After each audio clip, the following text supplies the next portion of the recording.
आज अल-कादिर का केस लगा हुआ था। आपको अल-कादिर यूनिवर्सिटी का तो अब तक पता होगा कि ये एक फ़िलाई इदारा है, और आज खुशखबरी ये है कि आज प्रोसिक्यूशन ने ये इसके ऊपर ख़ुद कंफर्म कर दिया है और ख़ुद इसके ऊपर इत्तफ़ाक़ कर दिया है कि एक फ़िलाई इदारा है और इसके अंदर से इमरान खान या बुशरा बीबी ने कोई फ़ायदा नहीं उठाया। लेकिन साथ ही उन्होंने ये कह दिया है कि इमरान खान ने जब वो वज़ीर आज़म थे, उनका जुर्म ये है कि वज़ीर आज़म होते हुए उन्होंने एक नेकी का काम क्यों किया।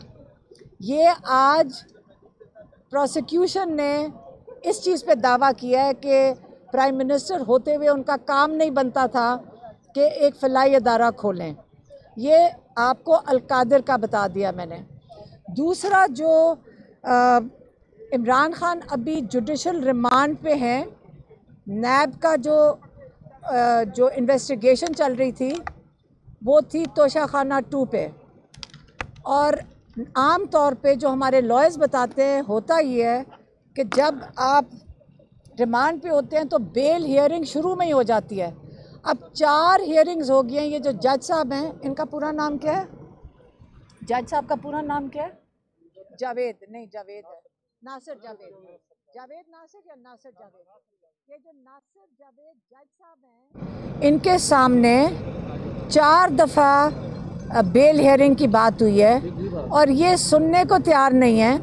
अब 6 तारीख पे डाल दिया है, क्योंकि अगर आज ये बेल सुन लें, इनको इमरान खान को और बुशरा बीबी को उसमें दरकार नहीं है, लेकिन इमरान खान को और बुशरा बीबी को उनको बेल देनी पड़ेगी। इमरान खान को अगर इमरान खान को ये बेल दे देते हैं तो आज इमरान खान रिहा हो जाते हैं। मेरा ख्याल है कि इनको इजाज़त नहीं है कि ये बेल हियरिंग सुने और इमरान खान को रिहाई दे सकें। और इस वक्त ये जो जज हैं नासिर जावेद, इन्हीं के हाथ में है और इन्हीं के ऊपर सख्ती है कि इमरान खान को बेल नहीं देनी है। और ये कौन करवा रहा है ये हम सबको पता है, क्योंकि इमरान खान को जेल से नहीं आने देना। ये इंतज़ार ये कर रहे हैं कि उसी फ़िलाई इदारे के लिए जिसके भी मैंने बात की, अल-कादिर यूनिवर्सिटी, उसके ऊपर इमरान खान को अब कन्विक्शन किस चीज़ पे देंगे कि इमरान खान ने प्राइम मिनिस्टर होते हुए एक फ़िलाई इदारा क्यों बनाया। अब इसके ऊपर जब ये नासिर जावेद कन्विक्शन देगा तो मैं ये सोच रही हूँ कि इनकी क्या मजबूरी होगी कि इनको इस चीज़ के ऊपर इमरान खान को कन्विक्शन देनी पड़ेगी, जब प्रोसिक्यूशन कह चुकी है कि ऐसी कोई उनके पास ऐसी कोई शवाहिद नहीं है कि इमरान खान या बुशरा बीबी ने इस इदारे से कोई फ़ायदा उठाया हो। ये सिर्फ फ़िलाई इदारा है जो बच्चों को मुफ्त तालीम दे रहा है।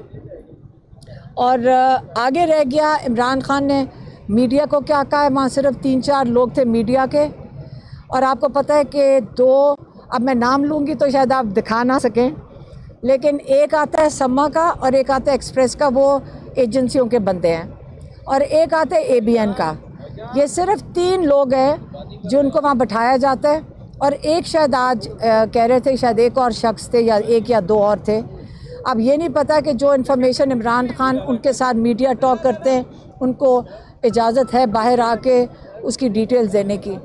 इमरान खान ने ये भी कहा है कि 8 सितंबर शुरुआत है एक किस्म की मूवमेंट की, जिनको लोग इमरान खान कहते हैं कि अपने हक़ के लिए लोग खड़े हों। ये अब हमारा क्या कहते हैं इमरान खान के आखिरी ओवर है, इसके लिए हमने अपने हक़ के लिए खड़े होना है। हम इंशाल्लाह हम अगर फैमिली कहेगी, ये ख़ुदगर्जी से नहीं कह रहे, लेकिन हमारा दिल है कि आप लोग इसलिए निकलें क्योंकि हमने इमरान खान को जेल से रिहा करवाना है, और इन्हीं के ऊपर है कि जब इमरान खान रिहा होंगे तो जो बाकी जो सब पे जुल्म हो रहा है, हम ये भी चाहते हैं कि जो मिलिट्री जेल के अंदर हैं, जो केस एक पेंडिंग है सुप्रीम कोर्ट में, उसकी भी अगर ये सुन लें कि ये जेल ट्रायल एक्सेप्टेबल नहीं है। ये जो मिलिट्री कोर्ट का ट्रायल है सिविलियंस का, ये कभी सुनने में नहीं आया, कभी हुआ नहीं है, और ये सुप्रीम कोर्ट काजी फायज़ ईसा नहीं सुनेंगे। लेकिन अब हमारे ऊपर यह है कि हम 8 सितंबर को निकल कर अपना पहला एहतजाज रिकॉर्ड करें। जो इमरान खान ने पहली कॉल दी है, ये मैं आपको बता दूं, 8 सितंबर की हम पूरे पाकिस्तान से यहाँ पे आएंगे, हमारी फैमिली भी साथ शामिल होएगी और हम सबको कहेंगे कि अब हमारा जो इस वक्त जो जुडिशरी के साथ हो रहा है, हमें इंसाफ का किसी को उम्मीद नहीं रखनी चाहिए आने वाले वक्तों में अगर आज हम ना खड़े हुए। मेहरबानी। मैडम, मुज़ाकरात की बड़ी बात हो रही है, गवर्नमेंट बड़ी एक्टिव है कि मुज़ाकरात होने चाहिए, तो क्या समझती है पीटीआई को मुज़ाकरात करने चाहिए गवर्नमेंट के साथ? देखिए, इमरान खान पहले भी कह चुके हैं कि जिन्होंने मुज़ाकरात करने हैं वो तो जिनके हाथ में हुकूमत है, तो इनके हाथ में तो हुकूमत नहीं है। मुझे नहीं समझ आ रही आप किस गवर्नमेंट की बात कर रहे हैं। खान साहब को सिर्फ फौजी अदालतों में लेके जाने की कोशिश की जा रही है, इस हवाले से खान साहब ने कोई बात की आपसे? देखिए, ये किस वजह से इमरान खान को फ़ौजी अदालतों में लेके जाएंगे? ये अपने ऊपर दुनिया सारी देख रही है, ये वक्त गुजर गया है।